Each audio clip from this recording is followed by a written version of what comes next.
Okay, so good evening. Thank you. Yeah, so hope I'm audible. Fine. Uh, yeah, so yesterday we saw about just a minute. Yeah, the the probabilities.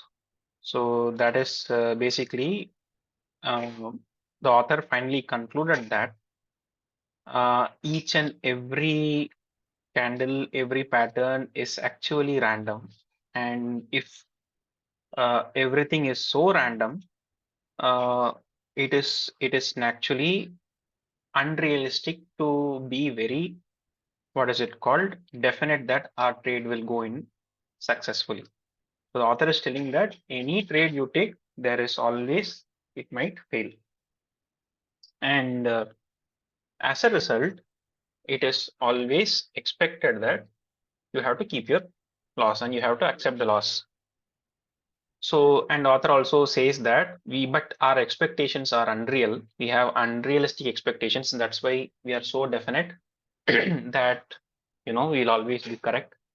And if we are not correct, we won't take the trade. Since we are correct, we don't accept the loss, and as a result, we keep failing. Okay, so every trade is actually unrealistic. Every trade can fail, and so that is where we ended actually. And so the author is asking us to think of each trade in terms of probabilities. Now, the next thing is why we do that.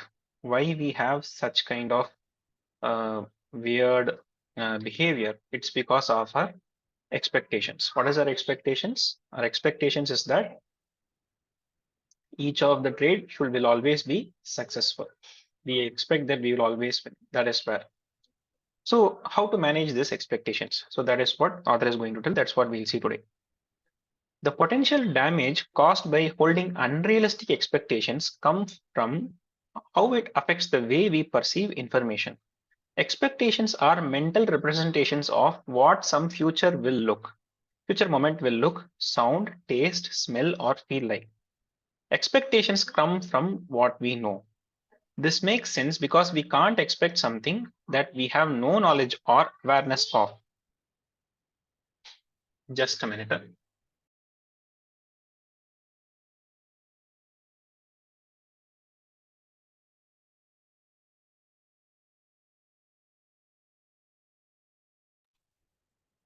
Yes, sorry.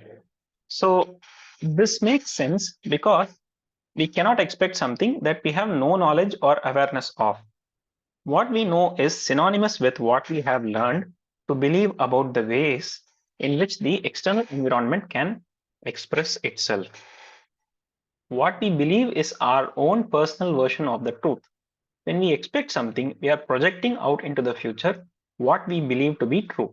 We are expecting the outside environment a minute, an hour, a day, a week, or a month from now to be the way we have represented in our minds.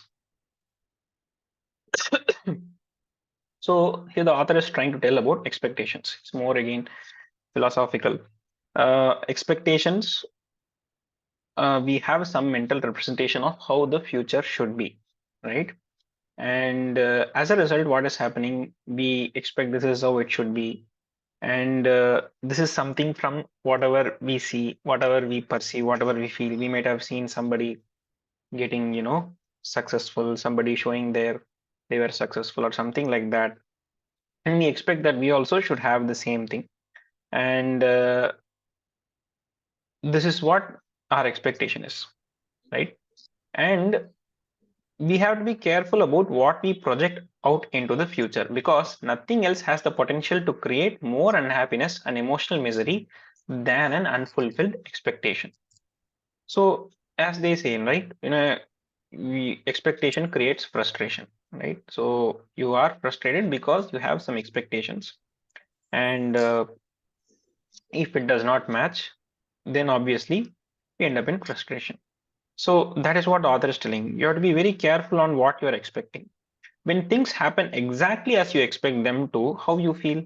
the response is generally wonderful, including feelings like happiness, joy, satisfaction, and a greater sense of well-being.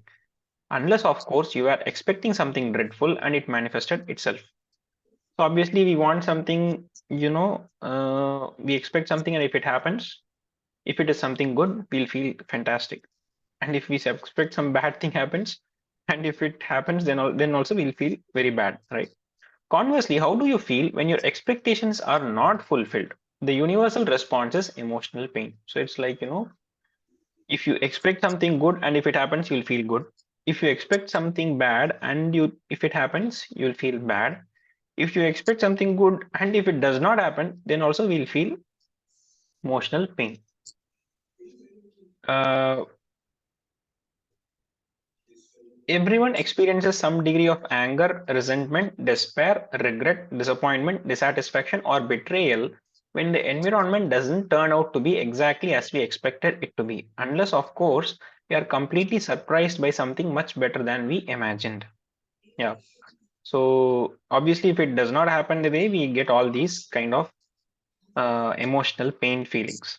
Here is where we run into problems because our expectations come from what we know when we decide or believe that we know something. When we decide or believe that we know something, we naturally expect to be right. At that point, we are no longer in a neutral or open state of mind. And it's not difficult to understand why. If we are going to feel great if the market does what we expect it to do, or feel horrible if it does not, then we are not exactly neutral or open minded. Quite the contrary, the force of the belief behind the expectation will cause us to perceive market information in a way that confirms what we expect. We naturally feel like feeling good, and our pain avoidance mechanisms will shield us from information that doesn't confirm from what we expect to keep us from feeling bad. Okay, so when you trade, when you have, leave the trading part, even when you have some expectations, um, we are actually not in an open state of mind. So because we kind of expect that this is what should happen, right? But as a result, what is happening? You have that belief, that force inside you, which is blocking the information, which is telling that you are wrong. Okay, so because we like to be feel good, we like to win, we don't want to hear that our views are wrong or something like that. As I've already indicated, our minds are designed to help us avoid pain, both physical and emotional. These pain avoidance mechanisms exist at both conscious and subconscious levels. For example, if an object is coming towards your head, you react instinctively to get out of the way. Ducking does not require a conscious decision making process. On the other hand, if you clearly see the object and have time to consider the alternatives, you may decide to catch the object, bat it away with your hand, or duck. These are examples of how we protect ourselves from our physical pain. So here the author is telling that you are wired to avoid pain. Okay, it could be physical or emotional pain, right? And you basically, it is this avoiding of this pain is there not only in the conscious level, it is there in the subconscious level also. So for example, certain things you might consciously avoid. You don't like it, you don't go to that place, you don't, some people will not, you don't talk to some people, things like that. But subconscious level is something is suddenly coming, somebody is suddenly coming and maybe trying to put a punch on your face or something like that. uh, you what you do, it's in a subconscious level, reflect action. What you'll try to escape, you'll try to duck means basically hide, avoid, evade. So, and if it is quick, if it is quick, you'll duck. But if it is coming from somewhere, there's a time there. Somebody is going and coming, trying to punch from the long run. He's coming and with his hands. If you are very powerful, maybe you might try to catch him, and you might give back. You might, push him away, or you might run. Right. So these are all the ways how which you can avoid the pain. Protecting ourselves from emotional or mental pain works in the same way, except that now we are protecting ourselves from information. So just like in a physical pain where you have someone trying to punch you or something, in the emotional pain or the mental pain level, what we will do, we will try to avoid seeing certain information. For example, the market expresses information about itself and its potential to move in a particular direction. If there is a difference between what we want or expect and what the market is offering or making available, then our pain avoidance mechanisms kick in to compensate for the differences. As with pain, physical pain, these mechanisms operate at both the conscious and subconscious levels. To protect ourselves from painful information at the conscious level, we rationalize, justify, make excuses, willfully gather information that will neutralize the significance of the conflicting information, get angry, or just plain lie to ourselves. So, just like how we protect ourselves from physical pain, we try to protect ourselves from emotional pain. Okay, we basically avoid looking at certain information.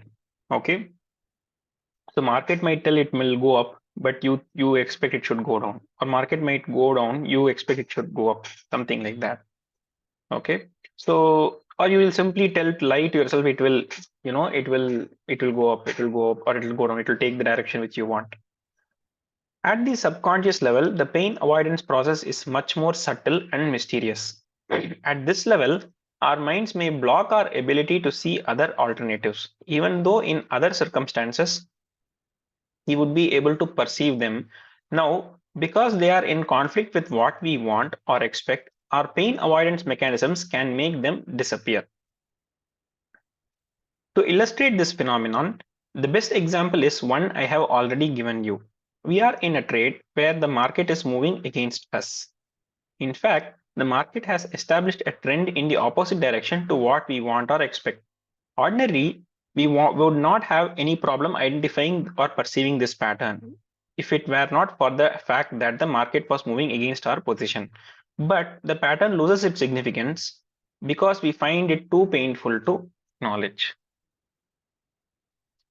So, just as I said, you might expect the market to go in one direction, and the market is now going in another direction. If you are just, going back and looking at the chart right now, after it has been over, you will simply tell that, yeah, the trend has changed or something like that. But during at that particular time when you're trading, right? So you have an expectation, right? You have, you think that it should go up and it is not going up, it has reversed. And what we will do, we will be like, no, we have to be right, right? So we will still hold something like that. So we will not acknowledge that, our decisions was wrong. And as a result, what will happen? We will not do anything because the market will be moving against our position. Okay. So to avoid the pain, we narrow our focus of attention and concentrate on information that keeps us out of pain, regardless of how significant or insignificant or minute. Okay. So in the meantime, the information that clearly indicates the presence of a trend and the opportunity to trade in the direction of that trend becomes invisible. The trend doesn't appear from physical reality, but our ability to perceive it does. Our pain avoidance mechanisms block our ability to define and interpret what the market is doing as a trend. So to avoid that pain, right? So what we do, we simply focus on things which will, tell that we are right. So for example, chart might be going up and we might be seeing the trending OI telling that no, it is very bearish, things like that. But the chart is telling something else because we believe that it will go down. And but the chart is going up. We don't want to, accept that. So we will avoid looking at it. The trend will then stay invisible until the market either reverses in our favor or we are forced out of the trade because the pressure of losing too much money becomes unbearable. It is not until we are either out of the trade or out of danger that the trend becomes apparent, as well as the opportunities to make money by trading in the direction of the trend. This is a perfect example of 2020 hindsight. All the distinctions that would otherwise be perceivable become perfectly clear after the fact when there is no longer anything for our minds to protect us from. Okay. So this is what the author is telling. So basically, you have taken something and you are blinded. To avoid the emotional pain, you will ignore it. So either sometimes what will happen by luck, it will reverse and go in the direction where we expect it to happen. And sometimes what will happen, you will still not get out. It will keep on going against your direction. And the loss will become so huge and unbearable. As a result, we'll be chucked out of the trade. I mean, we have to get it. I mean, we cannot look at the trading thing itself, right? We cannot look at the losses. So, so this is what the author is trying to tell. So we all have the potential to engage in self-protective pain avoidance mechanisms because they are natural functions of the way our minds operate. Right? So there may be times when we are protecting ourselves from information that has the potential to bring up deep-seated emotional wounds or trauma that we are just not ready to face or don't have the appropriate skills or resources to deal with. In these cases, our natural mechanisms are serving us well, but more often, our pain avoidance mechanisms are just protecting us from information that would indicate that our expectations do not correspond with what is available from the environment's perspective. This is where our pain avoidance mechanisms do us a disservice, especially as traders. So usually, sometimes if someone is telling bad words or someone is telling or some movie is bad or something is showing a lot of murderous scene or something like that, some disturbing scenes are there, what you will do, you will try not to see it or you will try not to hear it. If someone is telling bad about you, you will not go near them, or if someone is calling you names, you will avoid them, right? So that is basically your natural way of protecting yourself so that you're sane, you don't have to undergo that pain, right? So but what is happening in terms of trading, what happens is that that same behavior is actually causing us great disservice. Okay, to understand this concept, ask yourself what exactly about market information is threatening. Is it threatening because the market actually expresses negatively charged information as an inherent characteristics of the way it exists? It may seem that way, but at the most fundamental level, what the market gives us to perceive are upticks and downticks, or up bars and down bars. These up and down ticks form patterns that represent edges. Now, are any of these ticks or the patterns they form negatively charged? Again, it may certainly seem that way, but from the market's perspective, the information is neutral. Each uptick, downtick, or pattern is just information telling us the market's position. If any of this information had a negative charge as an inherent characteristic of the way it exists, then wouldn't everyone exposed to it experience emotional pain, right? So, author is telling that you are, see, as if someone is telling bad words to you, or if someone is telling ill about you, or if someone is making fun of you, then those are all negatively charged, right? So they are like they are going trying to put you down, right? So as a result, you avoid facing those things. But in case of market, each candle, it has no emotions, it has nothing to do with us, because if it is negatively charged, then almost millions of people are trading. So it is like it is telling bad to all the millions of people, which is not correct, right? So in this case, maybe that person who is telling bad about you, that is correct, but in the case of market, it has no such thing, right? So then everyone will be experiencing emotional pain, right? For example, if both you and I get hit on the head with a solid object, there probably wouldn't be much difference in how we would feel. We would both be in pain. Any part of our bodies coming into contact with a solid object with some degree of force will cause anyone with a normal nervous system to experience pain. We share the experience because our bodies are constructed in basically the same way. The pain is an automatic physiological response to the impact with a tangible object. Information in the form of words or gestures expressed by the environment, or up and down ticks expressed by the market, can be just as painful as being hit with a solid object, but there is an important difference between information and objects. Information is not tangible. Information doesn't consist of atoms and molecules. To experience the potential effects of information, whether negative or positive, requires an interpretation. Okay. So that if you are getting hit by something, some solid object, there is a force, and obviously whether if we have our nervous system is proper, we will experience pain, right? Same way each and every one of us will experience the same pain. But information, that is data, which is telling that we are wrong, or we are going to incur a loss, that we have lost our money, or we are our our expectation is wrong, that is actually, it can also be equally painful, but it is not tangible. You cannot, in the first case at least, some you can tell it's a rock or solid or something, stone which is being hit on you. But in the second case, it's just information. You cannot tangibly tell, right? So so how, so what is it? How you are getting the pain? Then it is ultimately boiling down to interpretation. Okay, so how you interpret that? The interpretations we make are functions of our unique model frameworks. Everyone's mental framework is unique for two fundamental reasons.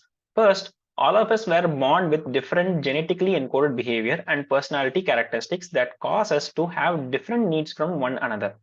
How positively or negatively, and to what degree the environment responds to these needs, creates experiences unique to each individual.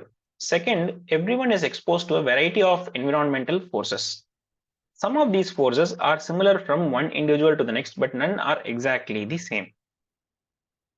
Okay, so the author says that how you interpret that information, whether it is causing you, if you have if you have the trade weight goes in the direction of what you got, and you made some profits, or the trade goes against you and you made the loss. So whether you are, in case of the first time when you are making profits, you will be very positive, and you make loss, obviously you'll be negative. So this particular positive or negative emotional pain which you get, it is actually boiling down to interpretation, right? And the interpretation is what makes us unique.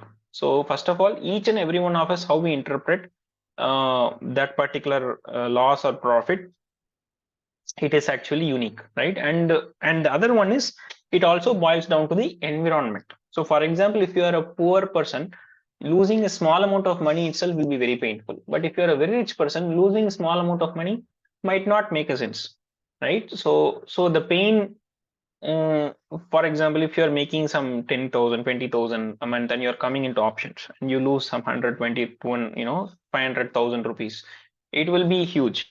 But a person who is making 3 lakhs, 4 lakhs, 5 lakhs per month, well, if he loses 1,000 rupees in one trade, he will not feel that much pain, right? So for me, he might feel pain when he loses 1 lakh or 2 lakh, right? The guy is making 10 lakhs, 15 lakhs, for him, that will be different. So these are all the environmental forces, right? So and each one of us, we have our own different interpretations. If you consider the number of possible combinations of genetically encoded personality characteristics we can be born with, in relation to the almost infinite variety of environmental forces we can encounter throughout our lives, all of which contribute to the construction of our mental framework, then it is not difficult to see why there is no universal mental framework common to everyone. Unlike our bodies, which have a common molecular structure that experiences physical pain, there is no universal mindset to assure us that we will share the potential negative or positive effects of information in the same way. So obviously we are infinite possibilities of environment, infinite possibility of genetical coding, and as a result, infinite ways of how we handle the information. So Physical pain, we can tell that, we are all having the same molecules, atoms, or something like that, same structure. So intensity might be same. But mental pain, each of us have different, uh, you know, intensity. For example, someone could be projecting insults at you, intending to cause you to feel emotional pain. From the environment's perspective, this is negatively charged information. Will you experience the intended negative effects? Not necessarily. You have to be able to interpret the information as negative to experience it as negative. What if this person is insulting you in a language you don't understand or is using words you don't know the meaning of? Would you feel the intended pain? Not until you built a framework to define and understand the words in a derogatory way. Even then, we can't assume that you would feel this, what you would feel would corresponding to the intent behind the insult. You could have a framework to perceive the negative intent, but instead of feeling pain, you might experience a perverse type of pleasure. I have encountered many people who simply for their own amusement like to get people riled up with negative emotions. If they happen to be insulted in the process, it creates a sense of joy because then they know how successful they have been. This is a very, very dark thing here which is happening. So what the author is telling is, if someone is insulting you, you might feel emotional pain. But what if that guy is insulting you in some language which you don't know? Then obviously you won't feel the pain. You might be wondering what he is trying to tell. And and even if you have some thing, some mechanism to, if you have learned some bad words in that particular language, then uh, you might uh, you might experience pain, or sometimes you might experience pleasure also, because this is like a weird thing. Some people actually they derive pleasure by making others insult them, right? And then they will feel successful because you insult people who are successful. That is why. So they want to feel successful. They will try simply provoke someone. They will uh, feel good, and so that is what they do. A person expressing genuine love is projecting positively charged information into the environment. Let us say the intent behind the expression of these positive feelings is to convey affection, endearment, and friendship. Are there any assurances that the person or persons this positively charged information is being projected towards will interpret and experience it as such? No, there aren't. There aren't. A person with a low self-esteem or someone who experienced a great deal of hurt and disappointment in relationships will often misinterpret the expression of genuine love as something else. In the case of a person with low self-esteem, if he doesn't believe he deserves to be loved in such a way, he will find it difficult, if not impossible, to interpret what he is being offered as a genuine or real. In the second case, when one has a significant backlog of hurt and disappointment in relationships, a person could easily come to believe that a genuine expression of love is extremely rare, if not non-existent, and would probably interpret the situation either as someone wanting something or trying to take advantage of him in some way. Okay, so this is like, it is not like only you will interpret, you will want, you'll derive joy from negative emotions. If you are even getting some positive emotions, then also we will try to avoid, right? Not on always, but sometimes based on our experiences or our environment. So first thing is, if you're having low self-esteem, you will feel that you don't deserve uh, that particular love, because you feel that it is too much. Number two is, if you have something like someone who would have hurt you very badly, then also if someone is offering you love, you'll not believe in that, because you will actually uh, you know uh, tell that that guy is doing all these things for some ulterior motives.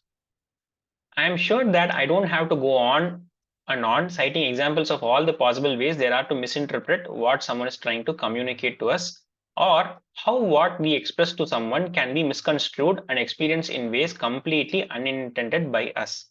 The point that I am making is that each individual will define, interpret, and consequently experience whatever information he is exposed to in his own unique way. There is no standardized way to experience what the environment may be offering. whether it is positive, neutral, or negative information, simply because there is no standardized mental framework in which to perceive information. So, yeah,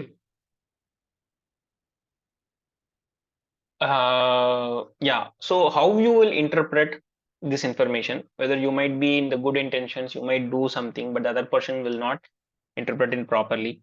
So as you see here, the person is of, it might be negative or positive, but the interpretation, each one of us interprets in different manner, right?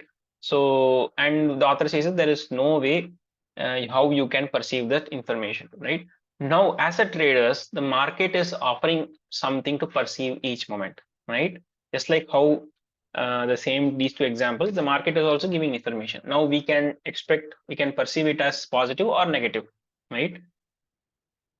If you start out with the premise that the market does not generate negatively charged information as an inherent characteristics of the way it exists, we can then ask and answer the question, what causes information to take on a negative quality? In other words, where does exactly does the threat of pain come from?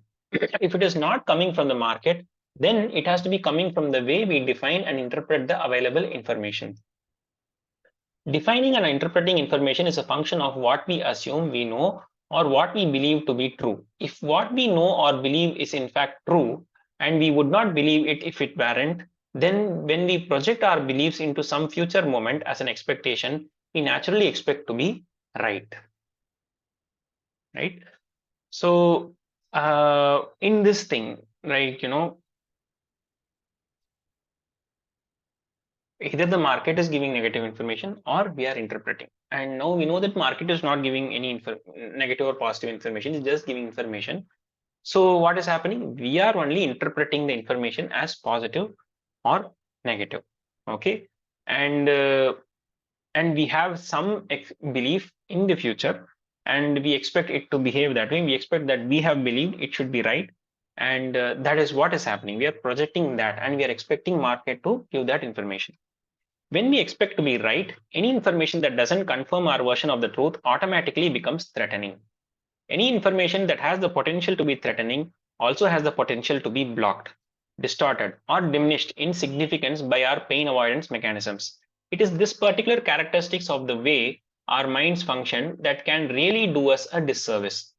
As traders, we cannot afford to let our pain avoidance mechanisms cut us off from what the market is communicating to us about what is available in the way of the next opportunity to get in, get out, add to, or subtract from a position, just because it is doing something that we don't want or expect.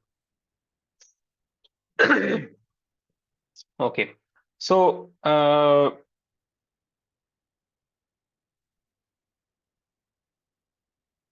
so since we are trading from the mindset of that we have to be right, okay, so anything which tells that we are wrong, we will have to be block it, we have to block it, right? And this is the problem, and our minds will actually do us a disservice. Just like how we avoid the force, insults, and all these things, we are avoiding some information which is telling that we are wrong, right? And as a traders, we cannot afford to do that. We cannot afford to cut off information, right? Uh, yeah, that is what he's telling. As a trader, you cannot let your pain avoidance mechanism block information which is telling that you are wrong. That is what. If it is telling that you have to cut out, exit this trade. If you have to get into this trade, you have to get out of this trade.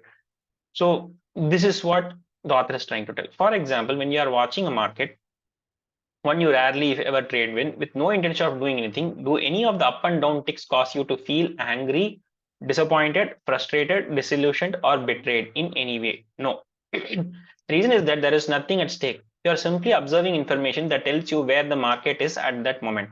If the up and down ticks you are watching from form into some sort of behavior pattern you have learned to identify, don't you readily recognize and acknowledge the pattern? Yes. For the same reason, there is nothing at stake. Okay. So this is what the author is trying to tell. Okay. So when we are actually not doing anything, we don't trade and we simply watch the chart, And at that time, we will interpret some pattern. And what is happening? We immediately identify, right? We immediately identify because we don't have anything to lose, right? So there is nothing at stake, and there is no pain. Even if it goes against us, we lost it. That's it. And as a result, there is nothing to be either right about or wrong about. So the information has no potential to take on a threatening or negatively charged quality. With no particular expectations, you have not placed any boundaries on how the market can express itself. Without any mental boundaries, you will be making yourself available to perceive everything you have learned about the nature of the ways in which the market moves. There is nothing for your pain avoidance mechanisms to exclude, distort, or diminish from your awareness in order to protect you. Okay, so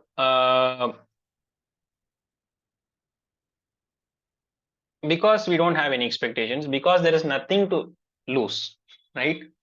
Because we don't have anything to lose. If we do a paper trading, we have nothing to lose, right? If it goes against us, he will, yeah, we lost. That's what we'll tell.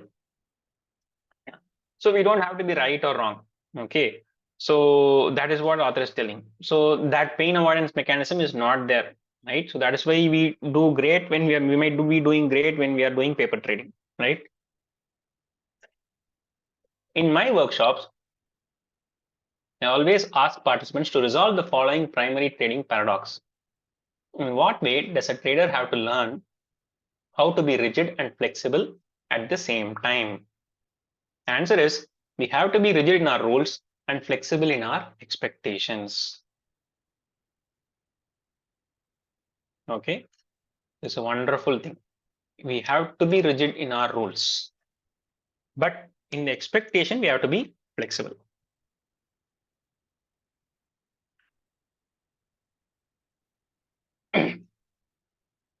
We need to be rigid in our rules so that we gain a sense of self-trust that can and will always protect us in an environment that has few, if any, boundaries. We need to be flexible in our expectations so we can perceive with the greatest degree of clarity and objectivity what the market is communicating to us from its perspective. At this point, it probably goes without saying that a typical trader does just the opposite. He is flexible in his roles and rigid in his expectations. Interestingly enough, the more rigid the expectation, the more he has to either bend, violate, or break his rules in order to accommodate his unwillingness to give up what he wants in favor of what the market is offering. Okay, so this is what author is telling. We have to be rigid in our rules and flexible in our expectations, but we are very rigid in our expectations, but we are flexible in our roles. So this is the important thing. So what is the rule here? If we have some stop loss, we have to take it. But what we do, we might push the stop loss. And what is the expectation? If we achieve our target, we have to exit. But we sometimes, we expect more and more and more, right? So that is the problem. To eliminate the emotional risk of trading, you have to neutralize your expectations about what the market will or will not do at any given moment or any given situation.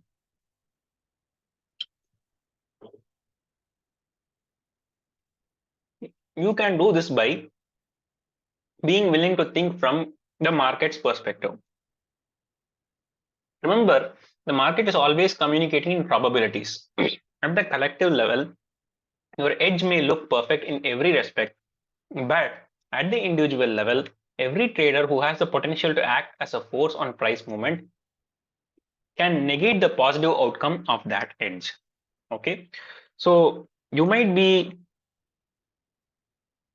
you might have to understand that any particular trade, it can go against you because each person can push it against your expectation, right? So as a result, whatever you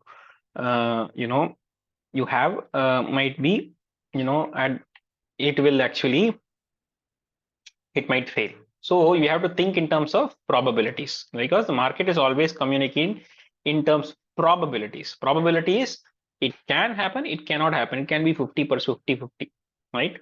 So to think in probabilities, you have to create a mental framework or mindset that is consistent with the underlying principles of a probabilistic environment. A probabilistic mindset pertaining to trading consists of 5 fundamental truths. Anything can happen.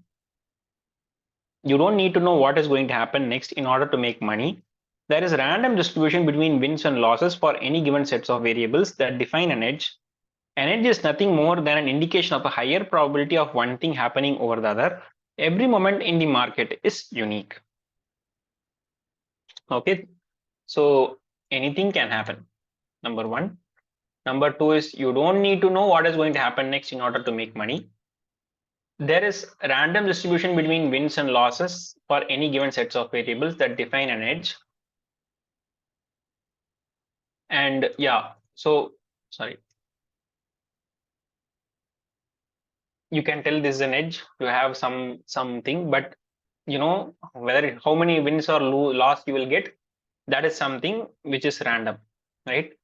And an edge is nothing more than an indication of a higher probability of one thing happening over another. So and every moment in the market is unique. Right?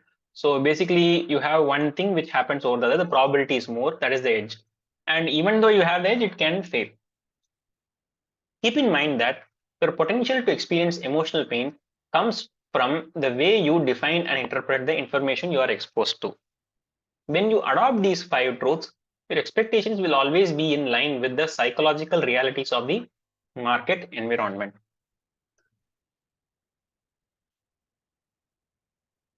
With the appropriate expectations, you will eliminate your potential to define and interpret market information as either painful or threatening, and you thereby effectively neutralize the emotional risk of trading.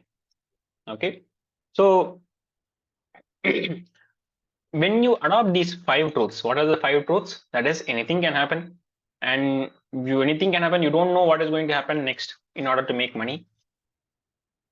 And even though you have an edge, there is a random distribution. Sometimes you will win, sometimes you will lose. You don't know how many times you will win, how many times you will lose. And what is the edge is basically the probability of whatever one thing happening over the other, that is the edge. And even though you have an edge, every market is unique. So if you have these 5 rules, right, truths, if you adopt it, then our expectation will be in line with psychological realities of the market. So we will be, we will, tell that, this is like the reality. The idea is to create a carefree state of mind that completely accepts the fact that there are always unknown forces operating in the market. When you make these truths a fully functional part of your belief system, the rational part of your mind will defend these truths in the same way it defends any other belief you hold about the nature of trading. So when you actually accept these facts, okay, what are the facts? That there are always unknown forces. And when you truly believe this, that there are always unknown forces, you have to truly believe it. What is that? There are always unknown forces. Once you know that there are unknown forces involved, then that belief which you have, that will defend. Just like how you are having, this is going to be right, this is going to be wrong. But you have to believe that, no, there are always, it might go wrong, right? So that belief, that is what author is trying to tell. This means that at least at the rational level, your mind will automatically defend against the idea or assumption that you can know for sure what will happen next. It is a contradiction to believe that each trade is a unique event with an uncertain outcome and random in relationship to any other trade made in the past. And at the same time, to believe you know for sure what will happen next and to expect to be right. Okay. So once you have this core belief, right, then this belief, what is the core belief? That anything can happen, right? and there are always unknown forces available in the market. Once you know that, then you, every time you make a trade, you know that, it will tell that you will be wrong. It will try to, you know it will question that idea that you know what is going to happen next, right? So it is actually a, that is what will happen if you have this belief. Okay, if you really believe in an uncertain outcome, then you also have to expect that virtually anything can happen. Otherwise, the moment you let your mind hold into the notion that you stop taking all of the unknown variables into consideration. Your mind won't let you have it both ways. If you believe you know something, the moment is no longer unique.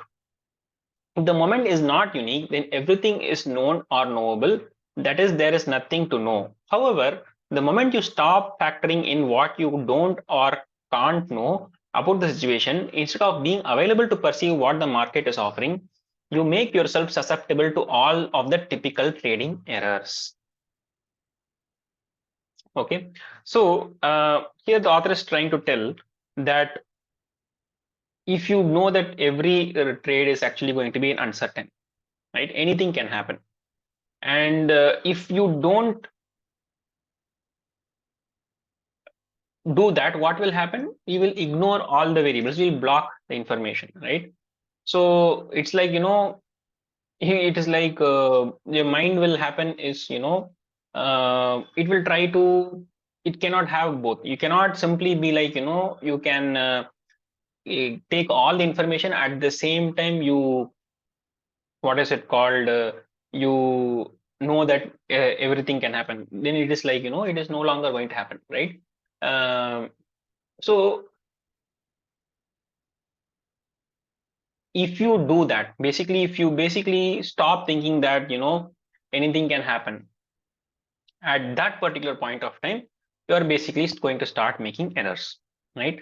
If you really believed in an uncertain outcome, would you ever consider putting on a trade without defining your risk in advance? Would you ever hesitate to cut a loss if you really believed you did not know? What about trading errors like jumping the gun? How could you anticipate a signal that hasn't yet manifested itself in the market if you weren't convinced that you are going to miss out? Okay. So one thing is like, if you believe that, this outcome is going to be uncertain, then what will we do? We will cut our losses. If we believe that the outcome is going to be uncertain, and what will we do? We will not quickly go into a trade. We will wait for the signal, right? So that is what author is telling. Why would you ever let a winning trade turn into a loser or not have a systematic way of taking profits if you weren't convinced the market has going your way indefinitely? Why would you hesitate to take a trade or not put it on at all unless you are convinced that it was a loser when the market was at your original entry point? Why would you break your money management rules by trading too large a position relative to your equity or emotional tolerance to sustain a loss if you were not positive that you had a sure thing? Okay. So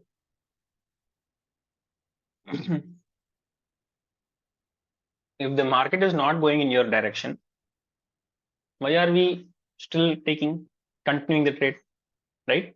That is one thing. Number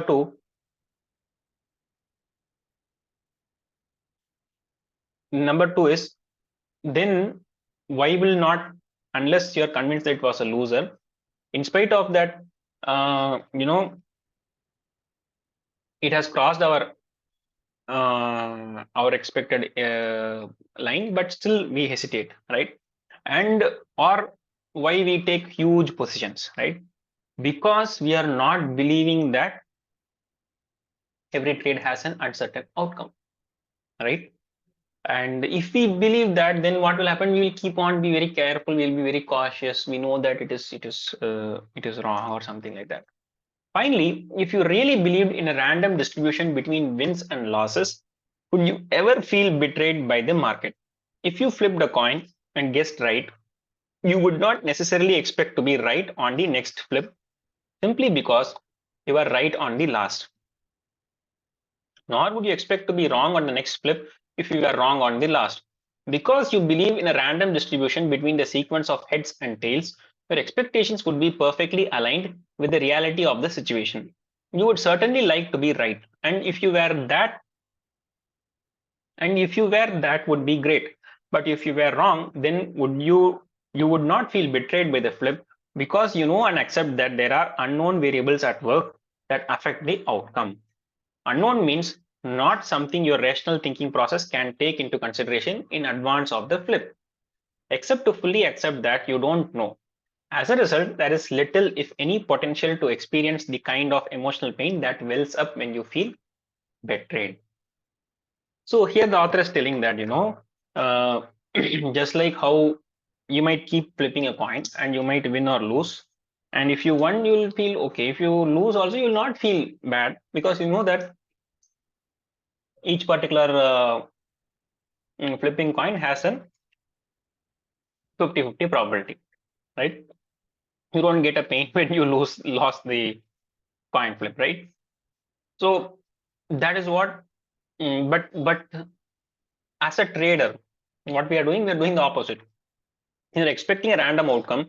You will always be at least a little surprised at whatever the market does, even if it confirms exactly to your definition of an edge, and you end up with a winning trade. However, expecting a random outcome doesn't mean that you can't use your full reasoning and analytical abilities to project an outcome, or that you can't guess what is going to happen next, or have a hunch or feeling about it, because you can. Furthermore, you can be right in each instance. You just can't expect to be right. If you are right, you can't expect that whatever you did that worked the last time will work again the next time, even though the situation may look, sound, or exactly feel the same. This is the beauty of very beautifully written. So just because you know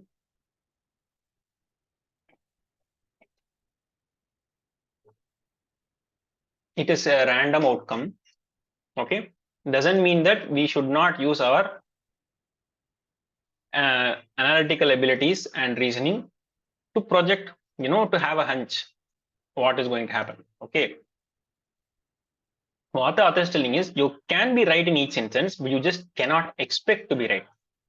There is always a probability that you can be right because it's 50-50, right? You can tell heads or tails, and it will be right, right? And but just that you can't expect it, right? And even though you win one today, it's not necessary that it will work tomorrow. Okay, anything that you're pursuing now in the market will never be exactly the same as some previous experience that exists in your mental environment. But that doesn't mean that your mind won't try to make the two identical. There will be similarities between the now moment and something that you know from the past. But those similarities only give you something to work with by putting the odds of success in your favor. Okay. If you approach trading from the perspective that you don't know what will happen next, you will circumvent your mind's natural inclination to make the now moment identical to some earlier experience. As unnatural as it seems to do so, you can't let some previous experience dictate your state of mind. If you do, it will be very difficult, if not impossible, to perceive what the market is communicating from its perspective. Okay. So as the author says here, just because you made certain thing which were predictions were correct doesn't mean that it will work this time also. And there will be similarities, right? Between now and something from the past. But they are actually what? Those similarities are nothing but edge or something but which you feel that it will work in your favor, right? But still, if you know that it might or work, it might not work, then you will trade properly. But just because your previous experience taught you something doesn't mean that it will behave the same way, right? So that is what, if you do that way, then the market will be telling something you won't be actually understanding, right? When I put on a trade, all I expect is that something will happen. Regardless of how good I think my edge is, I expect nothing more than for the market to move or to express itself in some way. However, there are some things that I do know for sure. I know that based on the market's past behavior, the odds of it moving in the direction of my trade are good or acceptable, at least in relationship to how much I am willing to spend to find out if it does. I also know before getting into a trade how much I am willing to let the market move against my position. Okay. So here the author is telling that, when I put a trade, I know something is going to happen. Okay. And from my previous studies and all these things, I know that, the odds are acceptable. It is like I feel comfortable. I feel that, this will go in the direction which I am expect it to go, right? And at least I am actually trying to see whether it will happen, right? That is what at the end is happening. And since I accept that it can go against my expectation, I also know that before getting into trade, how much I'm willing to let the market move against my position. So basically defining your stop loss. Why? Because the market can or cannot behave in the way we expect it to work, right? So that is the important thing. There is always a point at which the odds of success are greatly diminished in relation to the profit potential. At that point, it is not worth spending any more money to find out if the trade is going to work. Okay. So at some particular point of time, you know that, it's not going to work. So even if you add more, average out or something, it's not worth, right? If the market has reached that point, I know without any doubt, hesitation, or internal conflict that I will exit the trade. The loss doesn't create any emotional damage because I don't interpret the experience negatively. To me, losses are simply the cost of doing business or the amount of money I need to spend to make myself available for the winning trades. If, on the other hand, the trade turns out to be a winner, in most cases, I know for sure at what point I'm going to make my profits. Okay. If I don't know for sure, I certainly have a very good idea. Okay. So, just because you got a loss, the author is telling that he doesn't feel the negative experience because he considers that as, expenses for a business. Okay. And if it is turning out to be a winner, he knows what his targets are, right?